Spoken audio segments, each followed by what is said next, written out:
블랙리스트를 주도한 혐의를 받는 김기춘 전 대통령 비서실장과 조윤선 문체부 장관이 이제 구속 여부가 조만간 결정될 것으로 보입니다. 정치권에선 조기 대선이 가시화하면서 대선 주자들의 선거 공약이 본물처럼 쏟아지고 있습니다.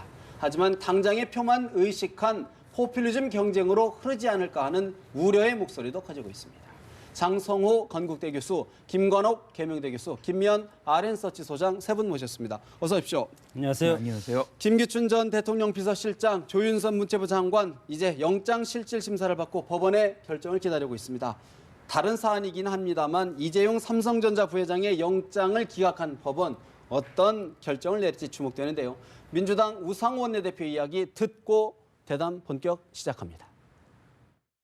만약 블랙리스트에 관여한 것이 비록 김기춘 실장의 지시에 의했다 하더라도 사실이라면 그걸 국회 청문회와 국회 상임위에서 증언을 했어야지 어떻게 그렇게 뻔뻔하게 저는 정말 관여하지 않았습니다 라고 얘기하던 분이 구속을 피하기 위해서 이제 와서 진실을 말했단 말입니까?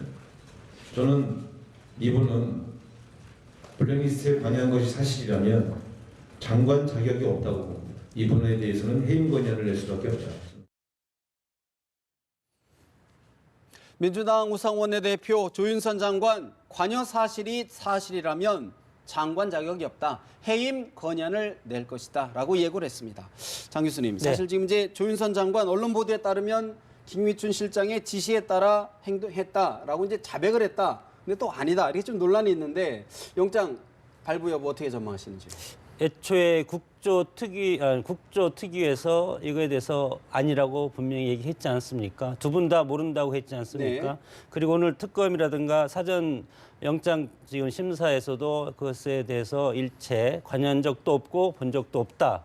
이렇게 두 분 다 똑같이 지금 증언을 했고 지금 말을 했습니다. 그렇기 때문에 한쪽에서는 헌법 침해, 민주주의의 이념이죠. 민주주의의 이념이라는 것은 표현의 자유, 언론 출판의 자유, 행복 추구권 이런 차원에서 지금 중대한 헌법 위반을 했다고 보는 것이고 네. 또 한쪽에서는 이것은 나는 전혀 사실이 아니고 관여한 바가 없다 했기 때문에 이제 소명 부족을 이유로 해서 이재용 삼성 회장과 똑같은 지금 법의 원리를 지금 들이대는 겁니다. 지금 창과 방패가 치열하게 맞붙어 있는데 제가 개인적으로 생각해서 정말 블랙리스트를 작성할 짓을 했다면 100번 구속해도 저는 마땅하다고 봅니다. 그러나 다만 이것이 지금 김기춘 실장이라든가 조윤선 장관은 이거에 대해서 관여한 적이 없다고 했지 않습니까? 네.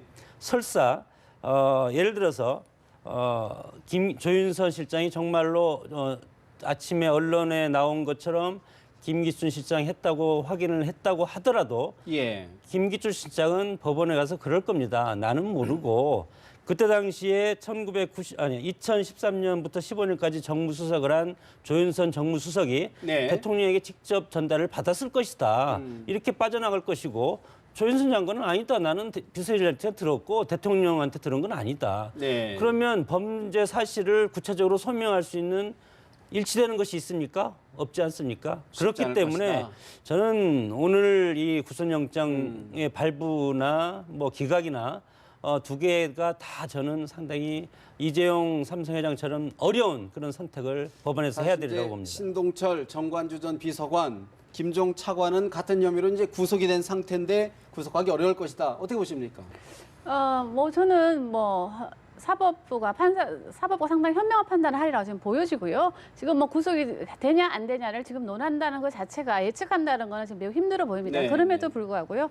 지금 이 블랙리스트에 지금 숨은 몸통의 누구냐는 문제에 대해서 저희들은 이제 일각에서는 김기춘 비서실장과 조윤선 장관이라는 이야기가 많았었는데 지금 이제 그것이 서서히 지금 윤곽이 지금 드러나고 있다고 저는 생각을 합니다. 왜냐하면 아까 전에 지금 말씀하실 때 두 분이 전혀 이 블랙리스트의 존재 자체도 모른다고 말씀하시는데 조윤선 장관은 지난번 마지막 국조위에서 관여는 안 했지만 있다는 거는 들어서 알고 있다, 인지했다고 자백을 했습니다. 자, 그렇기 때문에 있다는 거는 뭐 조윤선 장관 말에 의하면 있는 건 알았는데 본인은 지금 작성을 안 했다는 거거든요. 그러면 누가 작성했냐는 거죠. 그렇다면 뭐 유령이 와서 작성했을 리는 없고요. 그리고 지금 아까 말씀하신 대로 윤선 장관 밑에서 일했던 분들이 지금 구속이 돼 있는데요. 지금 일부 지금 나오는 얘기를 종합해 보면 특검에서 일부 물증을 지금 확보했다고 하거든요. 예. 예를 들면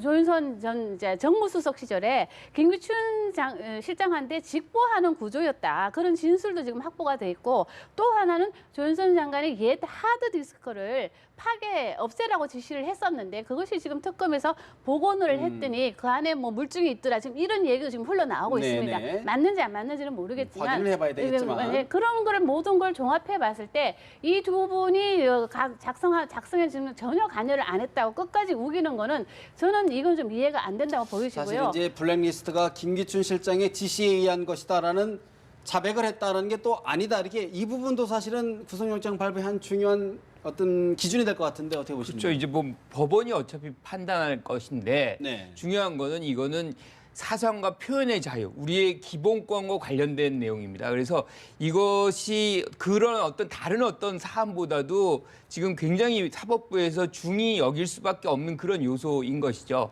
그런 측면에 봐서는 저는 구속 가능성 굉장히 높게 보는데 조윤선 현 장관이 네. 당시 정무수석 시절에 부하 직원이었던 비서관 2명이 정무비서관 2명이 정관주. 사실 이 사안으로 구속이 돼 있습니다.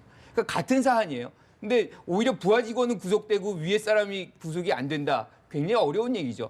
또 한 가지 김상률 전 수석이 이 부분 블랙리스트를 문체부에 넘겼다라고 얘기를 합니다. 그러니까 누군가는 만들었던 것이고 그것이 네. 넘겼다는 건 청와대에서 간 것이기 때문에 청와대에서 결국엔 만들어졌는데 그런 비서관 수준에서 이게 만들어졌겠느냐.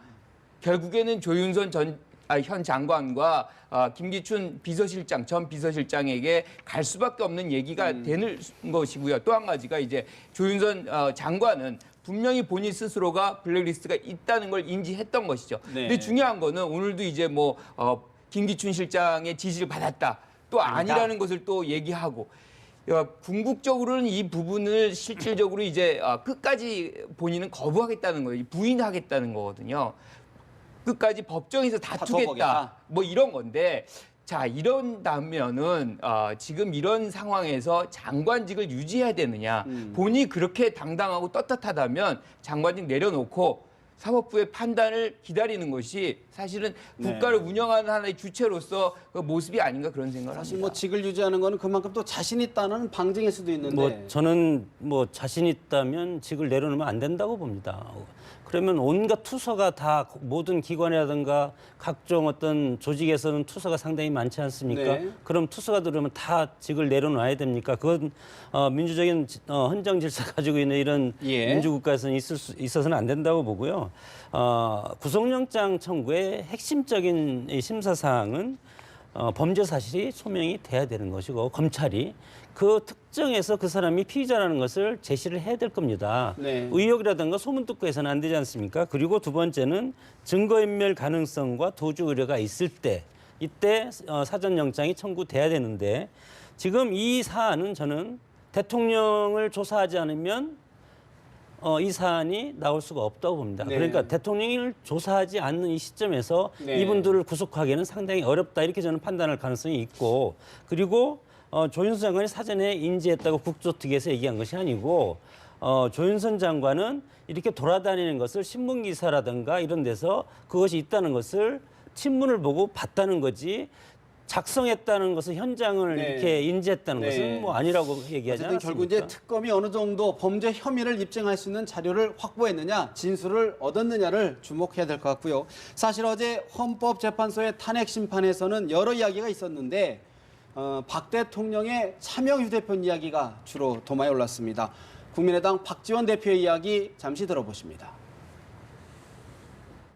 조윤선 장관은 영장 실질 심사 받기 전에 문화장관의 사퇴가 반드시 이루어져야 한다 하는 말씀을 드립니다. 또한 박근혜 정부가 무슨 조폭 정부입니까? 대포폰, 차용폰을 대통령부터 비서실 관계자들이 다 사용했다는 진술이 나오고 있습니다. MB 정권 때 청와대에서 대포폰을 만들어가지고 민간 사찰에 활용을 했습니다. 이제 더욱 박근혜 정부는 발전을 했습니다. 특검과 검찰은 김기춘 등 청와대 전 현직 관계자들은 물론 블랙우먼, 조윤선 등 국무위원 전원까지 대통령까지 불법 대포폰 사용 시초도 조사해 줄 것을 촉구합니다. 국민의당 박지원 대표 무슨 조폭 정부냐? 특검, 국무위원 전원과 대통령까지 불법 대포폰 사용 실태 조사해야 된다라고 강하게 질책을 했습니다. 김 교수님, 어제 정호성 전 비서관 이게 대포폰 부득이한 사유다. 보안상 문제 때문에 만에 하나라도 그것 때문에 썼다. 어떻게 보십니까? 말이 안 되죠. 왜냐하면 그거는 보안폰이 있습니다. 그러니까 실질적으로 보안이 되는 폰들을 업무폰이라고 그러죠. 그것들 다 지급이 되는 것이기 때문에 이 도감청 때문에 이걸 했다는 것은 굉장히 변명이고요. 중요한 거는 대통령부터 수석, 비서관, 행정관까지 모두가 사실은 이렇게 집단적으로 대포폰을 썼다는 것은 대포폰 사용은 무조건 불법입니다. 네. 이것을 집단적으로 썼다는 건 굉장히 우리의 어떻게 보면 가장 높은 수준의 정치 지도자들이 이런 위법 행위를 했다는 것인데 참담한 부분이죠. 중요한 거는 우리가 이제 미국의 사례도 보지만 네. 힐러리 클린턴 같은 경우는 본인의 어떤 블랙베리 폰하고 이메일을 사사로운 걸 썼다 그래가지고 사실 낙선한 거 아닙니까? 그만큼 이게 중요하다는 것이죠. 특히나 우리나라 같이 이제 북한과의 대치 상황에 있는 상황에서 이 대포폰이라는 거는 도감청에 대한 그 방어 능력이 전혀 없어요. 단지 다른 사람의 명의를 쓴다는 것뿐이지. 네. 그거를 사실 북한이라든가 다른 나라 국가들이 도감청을 한다 그러면 사실상 어떻게 되는 일입니까? 오히려 더 노출될 더 수도 있다. 노출되고 더 많은 피해를 받을 수 있는 그런 부분이 있는 거죠. 그래서 이건 도덕적 측면도 그렇고 안보적 측면에도 그렇고 실질적으로 있어서는 안 될 일들이 여기에서 벌어진 것입니다. 사실 이제 그 부분에 관련해서 이제 지금 조사도 해봐야 된다, 더 조사해야 된다. 김 선생님 어떻게 보십니까? 저도 그렇게 생각을 합니다. 왜냐하면은 아까 정보통신법에 의하면요, 다른 사람 명의로 개통해서는 안 된다는 게 명시돼 있고, 3년 이하의 징역에 처하도록 돼 있고, 벌금 1억 원 이하의 벌금에 처하도록 법률적으로 지금 명시가 되어 있는 아주 중대한 사항을 지금 생각을 한다는 거예요. 그리고 지금 저는 왜 정호성 비서관이 집을 자택 수색을 했을 때 그 8대의 휴대폰이 나왔을 때 대성통곡을 했다잖아요. 진짜인지 가짜인지는 모르겠지만 지금 왜 울었겠습니까? 그 와이프 핸드폰에 버리라고 줬던 그 대포폰이 나오는 순간 울었다는 거거든요. 왜 울었겠습니까? 그 안에는 뭔가 숨기고 싶은 내용이 있기 때문에 울었다는 거죠. 네. 그러면 그런 관점에서 봤을 때 왜 지금 말씀하신 대로 보안이 철저히 되는 업무폰을 놔두고 그렇게 대포폰을 썼느냐. 그거는 남들이 알아서는 안 되는, 그러니까 예를 들자면 대통령이라든가 수석들이 통화해서는 안 될 사람과 통화한다는 걸 숨기고 싶었기 때문에 썼는 거 아니냐. 네. 그러니까 그런 관점에서 그냥 객관적으로 봤을 땐 이거는 본인들이 뭔가를 잘못하고 있다는 거를 알고 있었던 네. 거 아니냐. 그런 관점에서 본다면 정말 이거는 있었어도 안 되는 일이고, 아까 미국 이야기 해주셨지만 저는 그런 관점에서 이 부분은 정말 더 깊은 조사와 함께 다시는 이런 일이 벌어지지 않도록 저는 재발 방지법도 필요하다고 생각합니다. 그런가 하면 어제 국정농단 재판에서요, 정경련 이승철 부회장이 안종범 수석으로부터 허위 진술을 강요받았다, 이런 메모까지 공개를 했거든요. 장 교수님. 네. 이제 측근들이 조금씩 뭔가 좀 입을 자꾸 열려는 분위기가 보여요. 어떤 맥락으로 보고 계시는지요? 근데 지금 우왕좌왕 뒤죽박죽 돼서 어떤 것이 진실인지 국민들도 상당히 머리 아프지 않겠습니까?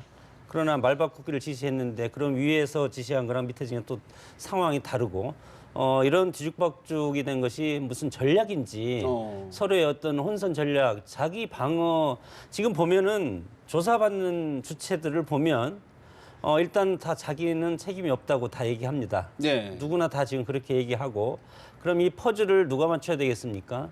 사법당국에서 맞춰야 되는 것 아니겠습니까?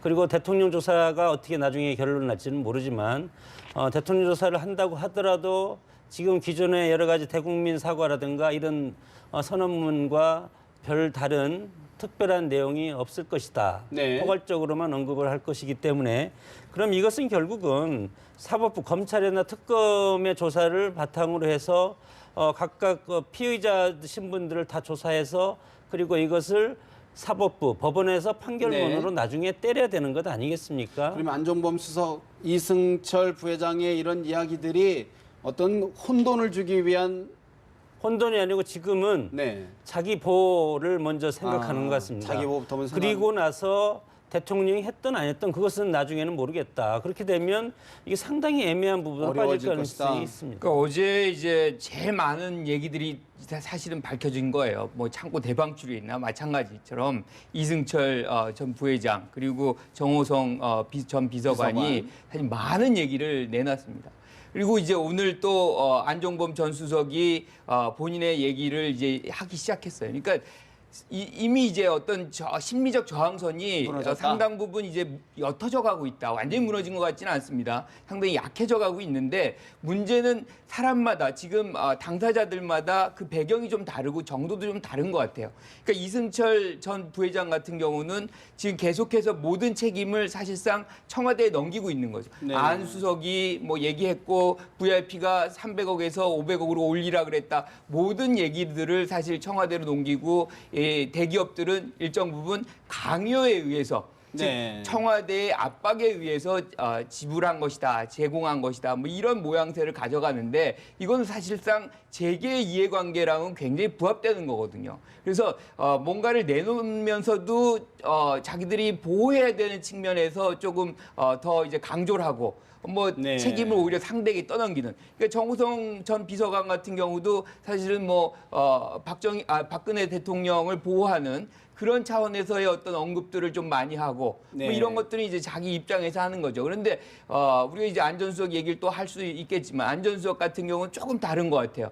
그러니까 변호인단이 역사에 이제 밝히는 진실을 밝혀야 앞에 서라. 된다. 네. 뭐 이렇게 얘기하니까 뭐 이 다이어리 내용을 이제 인정을 하고 하는 거기 때문에 좀 저항선이 무너지고 있는데 그 배경은 조금씩 다르다. 뭐 이런 생각이 좀 드네요. 각자 도생의 길로 가는 것 아니냐 그런 분석인데 이제 남은 거는 이제 박근혜 대통령의 대면 조사에서 과연 얼마만큼 또 추가적인 진술 또 입장을 확보할지 지켜봐야 될 것 같은데 정치권 이야기로 좀 넘어가야 될 것 같습니다. 반기문 전 유엔 사무총장 어제 이명박 전 대통령에 이어 오늘은 정세균 국회의장, 황교안 대통령 권한대행을 예방했습니다. 정치권과의 접촉면을 넓혀가고 있는데 반기문 전 총장의 이야기 먼저 들어보십니다. 주에 월요일 날부터 한 4일 동안 지방을 다니면서 민생 투어를 좀 했습니다. 국민들이 이제 경제라든지 여러 가지 현재에 많이 어려워하고 대통령에 대한 그 탄핵 절차가 진행되기 때문에 특히 이제 국회의 역할이 더 중요하다 이렇게 생각을 하고 있습니다. 늘 그 국회의 그 중요성을 제가 강조를 합니다. 일종의 이제 저도 보면 의회 민주주의를 제가 믿는 이런 사람입니다. 의원 외교가 아주 중요합니다. 반기문 전 유엔 사무총장 탄핵 정국에서 국회의 역할이 중요하다. 의회 민주주의를 믿는 사람이다라고 강조를 했습니다. 장 교수님, 네. 이번 주 중 다음 주 중 뭐 정의화 전 국회의장, 손학규 전 민주당 대표도 만날 가능성이 있다. 이른바 이제 빅 텐트를 좀 넓게 쳐보겠다라는 구상이 나오는데 행보 어떻게 보시는지요? 뭐 며칠 안 됐는데 벌써 저는 몇 년 된 것 같은 그런 지금 느낌을 갖는데 아직도 귀국 인사 중 아닙니까? 네. 전 국민들한테 지금 전국을 도상을 놓고 이렇게 해서 뭐 거제도도 가고 어디도 가고 지금 많이 돌아다니시고 있는데 아직도 저는 뭐 본격적인 정치 행보는 아직 하고 있다고 보지는 않습니다. 예. 다만 대권의 뜻이 있기 때문에 상징적인 곳을 찍어서 가는 것뿐이지 아직 뭐 그러다가 또 대선 출마 안 할 수도 있지 않겠습니까? 그러나 아직 공식적인 대권 출마 선언을 하지 않았기 때문에 네. 여러 가지 지금 구상을 하고 있는 중이고 물론 온몸을 불사른다고 했기 때문에 뭐 틀림없이 이제 대권 도전에 나설 텐데 네. 결국은 저 의지가 저는 꺾이지 않을 거라고 봅니다. 그러니까 저런 행보가 제3지대 이른바 빅텐트론을 향한 행보로 보시는지 그냥 지금 의례적인 행보로 보시는지 어떻게 보시는지? 지금은 의례적인 행보고 의례적인 행보다. 여기에서 제3세계 빅텐트론을 주장하는 순간 저는 가치가 떨어지고 성공할 수 없다고 봅니다. 정치력이 그만큼 떨어집니다. 지금 봐서는. 그렇기 때문에 본인의 몸값과 이미지 이것을 갖고 조급하게 할 필요가 없다. 정치는 기다리는 예술이고 네. 기다리면 또 어떤 빈 공간이 보입니다. 그것은 저는 이번 설 연휴를 지나서 네. 시작해도 늦지 않다고 봅니다. 저는 좀 약간 동의를 못 하는데요. 왜냐하면은 본격적인 정치 행보가 아니라고 말씀하시는데 저는 이미 시작했다고 보여집니다. 왜냐하면 귀국했을 때 귀국 인사를 뭐라고 말씀하셨나요? 본인은 진보적인 보수주의자라고 이야기하시고 이미 본인은 정치 행보를 시작을 하셨는데 어떻게 보면은 첫 단추가 지금 잘못 끼워진 거죠. 네. 왜냐하면 본인은 돌아오셔서 이렇게 민생 탐방을 뭐 요독도 풀기 전에 시작을 하면 완전히 또 국민들이 상당히 열렬한 환영을 해주실 거라고 생각을 하고 본인의 지지율이 단숨에 한 10%포인트 정도는 급상승해서 문재인 대표쯤이야 뭐 꺾을 수 있다 이런 생각이 좀 앞섰던 게 아닌가 이런 생각이 좀 들어요. 왜냐하면은 전 개인적으로 볼 때 이 돌아오셔서 보여주신 그 민생 탐방이 마치 그 숙제를 그동안 안 했다가 네. 마지막 순간에 숙제를 하는 어린아이, 뭐 그런 학생의 느낌을 점점 받았어요. 왜냐하면 팽목항을 방문을 네. 하셨습니다. 팽목항을 가시고 그리고 이 노무현 전 대통령의 봉화마을까지 방문을 했는데요. 저는 뭐 잘했다고 봅니다. 그럼에도 불구하고요. 만일에 많은 사람들은 이분이 유엔 총장 시절에 방문을 했었더라면 네. 더 좋았지 않았겠냐는 거죠. 그걸 뭘 말하느냐. 우리가 교황 프란체스코 교황님이 오셨을 때 세월호 유가족들을 만남했을 때 많은 분들이 감동을 받았지만 그래도 또 반대하신 분들도 있었어요. 그러나 본인 교황이라는 그 자리는 여러 가지를 고려했음에도 불구하고 네. 본인이 그런 선택을 했다는 거거든요. 그런 점에 대해서 국민들이 공감을 했다는 건데 그렇다면 이분이 그동안 한국을 여러 번 방문을 했었으면 정말 방문을 해야겠다는 생각이 있었으면 그때 하지. 왜 네. 지금 왜 했냐냐. 그런 걸 관점에서 봤을 때 진정성이 좀 부족하다. 그런 비판을 의식해서라도 이제 아무래도 나름대로의 정치적 행보를 좀 해야 될 필요성이 있지 않느냐 이런 분석이 나오는 거 아닐까요? 그렇죠. 뭐 그런데 일단은 대선 행보 맞습니다. 이제 귀국하면서부터가 네. 대선 행보고 이제 뭐 캠페인에 그냥 들어간 겁니다. 근데 아쉬운 거는 준비가 너무 안 됐고 너무 서두르는 것 같아요. 그리고 여전히 그 정체성을 본인의 정체성을 유엔 사무총장으로 받아들이는 것 같아요. 그러니까 유엔 사무총장에서 대통령으로 수평 이동하는 그런 생각으로 지금 선거를 시작하는 거 아닌가. 그런 것들이 굉장히 사실은 뭔가 불협화음을 만들어내고 그 캠프 내부에서도 많은 이제 얘기들이 따로 노는 뭐 그런 느낌을 받게 되는 건데 뭐 어제도 뭐 이명박 전 대통령 만나고 그다음에 정세균 의장 황교안 대행 예방한 거 아닙니까? 네. 요거는 뭐 그런 인사치레로 우리가 이해할 수 있지만 조만간에 이제 손학규 정의화 전 의장을 만나요. 이거는 이제 우리가 지금 얘기했던 제3지대 텐트론, 빅 텐트론의 어떤 일환으로 보이는데 저만의 느낌인지 모르지만 제3지대로 가는 느낌이 본인의 어떤 구심력을 갖고서 끌어당겨서 뭔가 텐트를 치는 주체가 되는 느낌이 기둥이 돼야 아니고 되는데. 오히려 지금 약해지는 상황에서 오히려 다른 사람에게 의존하는 그런 빅텐트의 모습을 가는 거 아닌가. 이게 굉장히 우려 섞인 부분인데 지금 말씀하신 대로 우리 김 소장님 말씀하신 대로 이런 상황에서 구심력을 잃은 상황에서 빅텐트를 치게 되면 사실상 오히려 더 자신의 것들이 약해질 가능성이 있습니다. 그래서 지금은 오히려 이런 행보, 급한 행보를 지금 중단하고 네. 사실은 한 이틀을 쉬어야죠. 쉬면서 사실상 전략을 재구성하고 구성원도 재구성해서 지금 캠프 내부도 얼마나 혼란스럽습니까? 이런 것들을 전체적으로 재정립을 하고 새로운 어떤 모습으로 등장을 하면서 구심력 있게 텐트를 구성할 때 이게 구심력이 자신한테 오는 것이지 지금 상황에서 오히려 빨려 들어가는 오히려 지금의 구심력은 국민의당이 더 갖고 있는 거 아닌가 이런 정도로. 느낌이에요. 왜냐하면 지금 지금 정운찬 의원도 전 총리도 그렇고 그다음에 손학규 전 대표도 그렇고 상당 부분 국민의당과 이제 연계성을 높여가고 있어요. 그만큼 이제 제3지대가 그쪽으로 몰리게 되면 그렇다면. 그만큼 더 빠져나가는 거예요. 어제 사실 이제 정운찬 총리의 출판 기념회가 있었는데 여야를 넘나서 중진 의원들이 대거 출동했다는 거 아닙니까? 새로운 어떤 대화의 매개 어떤 가능성이 있을까요? 그거는 저는 이제 많이 대성황을 이룬 이유는 딱 한 가지. 정운찬 전 총리가 대상이기 때문입니다. 하나의 주체가 아니라 땡겨야 영입 될 대상이다. 영입을 시켜서 같이 이제 이런 어떤 선거를 치르고 이제 경선을 치르는 하나의 중요한 멤버로서 활용의 가치가 굉장히 크기 때문이지 이분이 당선 가능성이 굉장히 높다. 그렇게 해서 이제 대성황이 이루어진 것 같지는 않아요. 않다. 어떻게 보십니까, 우리 장 교수님께서는? 글쎄요, 정운찬 전 총리가 조직이 있겠습니까?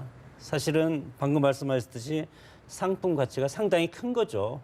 어떤 새로운 어떤 연합체라든가 연합 정권을 만든다든가 어떤 정당 결사체가 이런 분이 들어오면 성장과 분배의 유연성 구조를 주장하는 분 아닙니까? 이것이 소위 말해서 이제 동반성장인데 수정 자본주의적인 측면에서 최근에 이제 칼 폴란이라는 같은 사람들 대전환이라는 것을 지금 들고 나오지 않았습니까?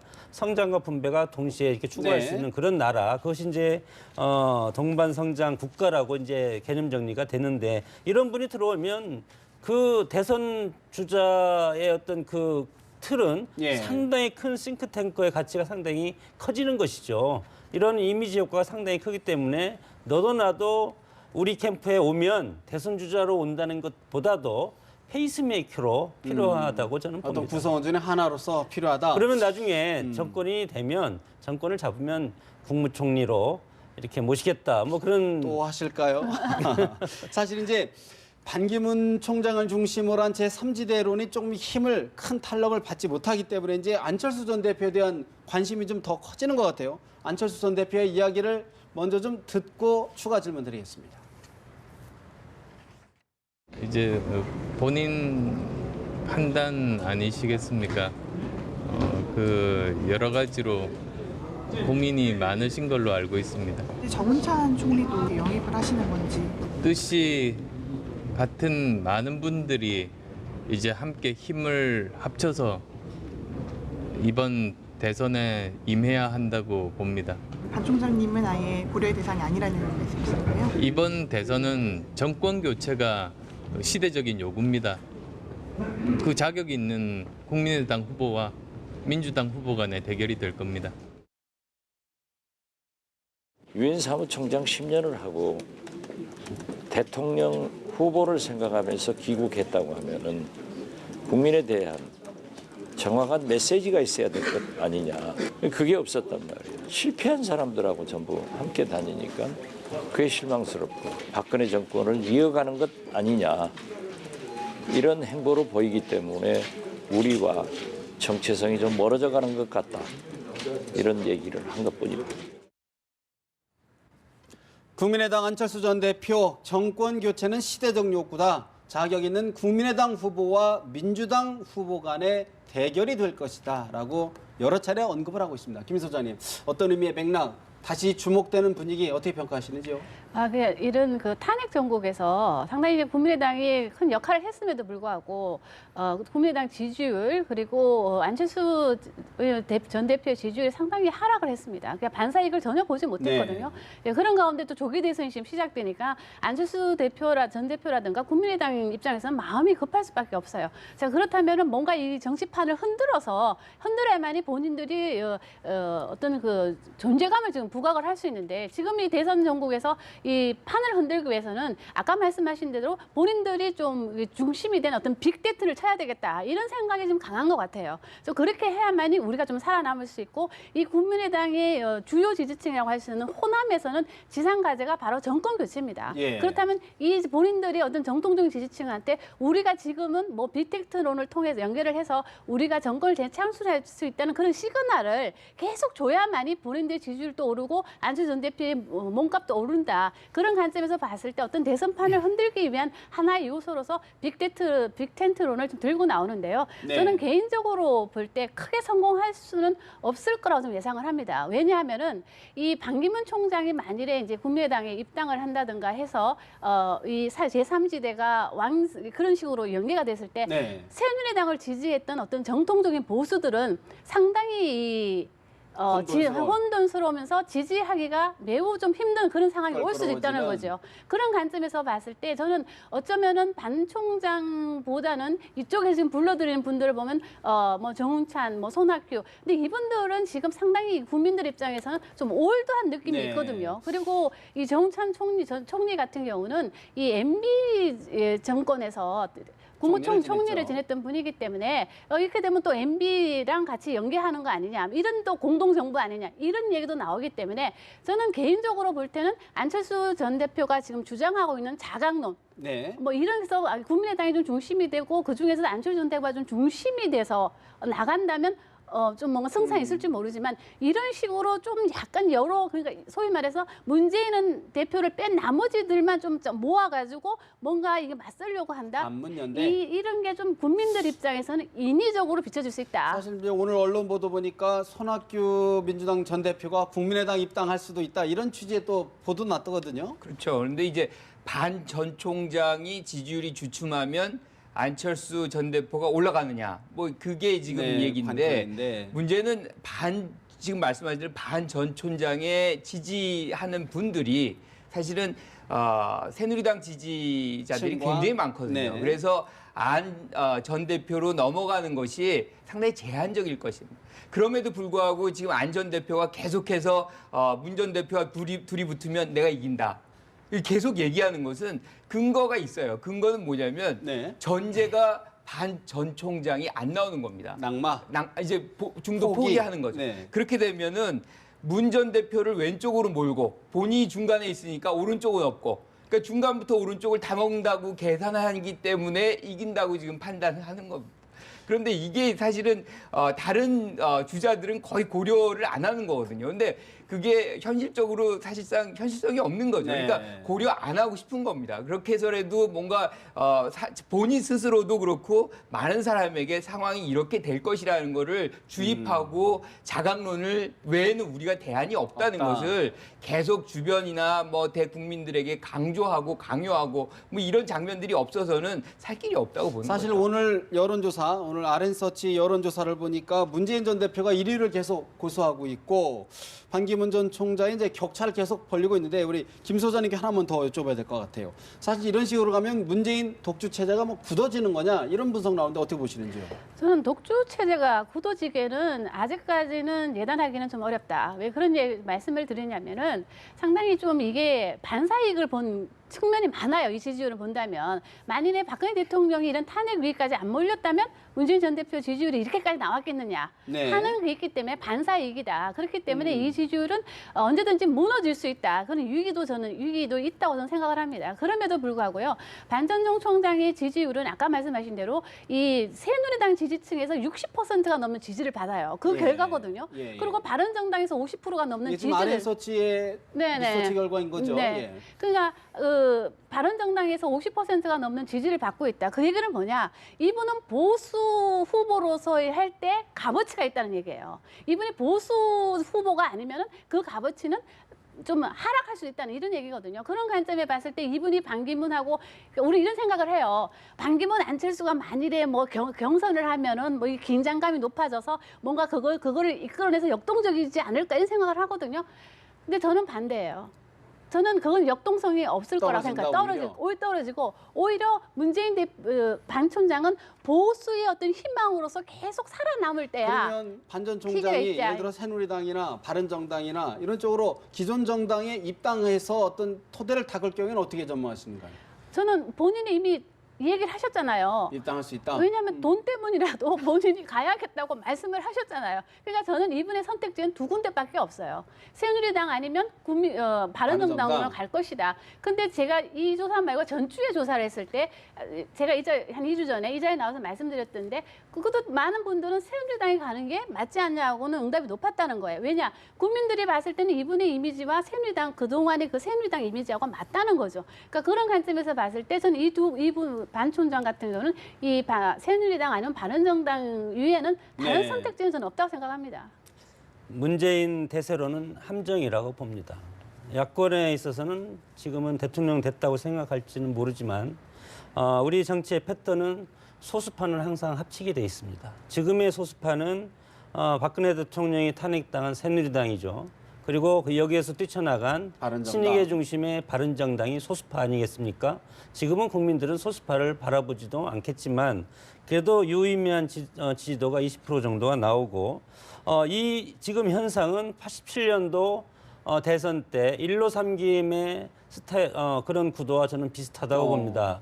그래서 노태우 당시 여권의 약체. 민정당 후보와 약체 후보와 그리고 김영삼, 김대중, 김종필 삼김이 서로 각자 헤어져서 나왔을 때 노태우 대통령이 36%로 대통령에 당선이 된 그 사실이 있듯이 지금 문재인의 민주당은 어떤 누구도 필요 없습니다. 이대로 가면 이대로 대세가 굳어지면 된다. 또 안철수의 국민의당도 호남 패권을 지키면 이길 수도 있다. 그리고 문재인 대표를 뛰어넘을 수도 있다. 네. 그리고 정의당은 무조건 끝까지 가는 세력 아닙니까? 이렇게 됐을 때 야권은 3분지가 될 것이고. 그런 3자 구도로 가도 지금 문재인 전 대표의 지지율이 더 높은 거 아닌가요? 현세는 그렇죠. 현재는, 그러나 네. 여기에서 이제 그 반기문 유엔 사무총장이 저는 새누리당으로 선택을 해야 된다고 봅니다.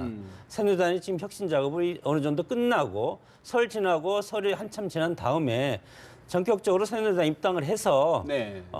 물론 새누리당 그동안 잘못했지만 지금 혁신 작업을 하고 내가 여기에서 해서 보수 뛰쳐나간 세력과 다시 합쳐가지고 네. 대선에서 승리를 해서 보수 세력한테 안기겠다. 이런 구도로 지금 갈 이제 가능성이 새누리당이 상당히 어떤 개혁 가능성을 얘기했는데 오늘 보니까 서청원, 최경환 의원에게 당원권 정지 3년, 윤상현 의원에게 1년을 징계를 결정했는데 이한구 전 의원 어제 제명을 했죠. 이야기를 먼저 좀 듣고 질문드리겠습니다.